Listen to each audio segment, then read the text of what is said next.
ஜூனில் மேஷத்துக்கு என்ன எதிர்பார்க்கலாம், என்ன நடக்க போகுது? நான் ஃபஸ்ட்டு இந்த ஜாப் அண்ட் கரியரை பற்றி சொல்லிடுறேன்.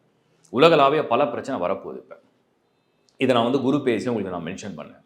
குரு பேச்சு ரொம்ப தெளிவாக இந்த குரு பேச்சு இந்த முறை உச்சத்துக்கு வந்தாலும் தனிப்பட்ட ஜாதகத்துக்கு வேலை செஞ்சாலும் உலகளாவிய பொருளாதாரத்தில் ஏகப்பட்ட சிக்கல்களை கொண்டு வரும்னு ரொம்ப கிளியராக நான் மென்ஷன் பண்ணியிருந்தேன். இப்போ மேஷத்தை பொறுத்த வரைக்கும் குரு உச்சம்தான் 4ஆம் இடத்துல.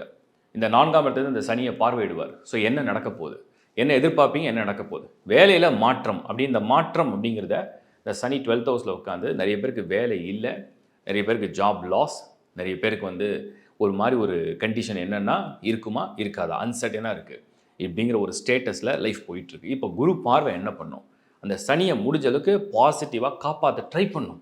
ஸோ மேஷ ராசியை சேர்ந்தவங்களுக்கு சனி மேலே இந்த குருவுடைய பார்வை விழும்பொழுது அது ஆட்டோமேட்டிக்காக சனியுடைய நெகட்டிவிட்டியை பாசிட்டிவாக கன்வெர்ட் பண்ணும். அதே 12th ஹவுஸில் தான் சனி இருக்கும், அது மாறப்போகிறது இல்லை. ஆனால் அந்த குருவுடைய பார்வை என்ன பண்ணும், அந்த நெகட்டிவை பாசிட்டிவாக கன்வெர்ட் பண்ணும். அப்போ கன்வர்ஷன்னா என்ன? இது வரைக்கும் வீணான விரயம் இப்போ சுப விரயம். இது வரைக்கும் வீணாக நான் ட்ரை பண்ணேன், அலைச்சல், மன உளைச்சல், இப்போ அது சுபமான கன்வர்ஷன் நடக்க போகுதுன்னு அர்த்தம்.